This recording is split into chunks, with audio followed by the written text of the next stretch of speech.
اللهم بلغ أمي شهر رمضان وهي لا تشتكي هما ولا ألما ولا مرضا ولا سقما. اللهم إني أسألك أمي في كل شيء.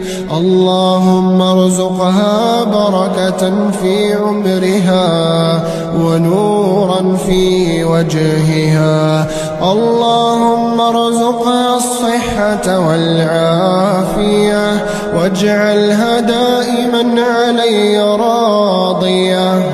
اللهم ارزق أمي فوق عمرها عمرا وفوق صحتها عافية.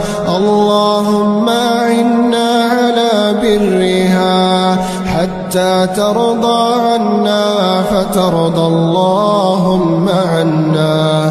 اللهم أعنا على الإحسان إليها.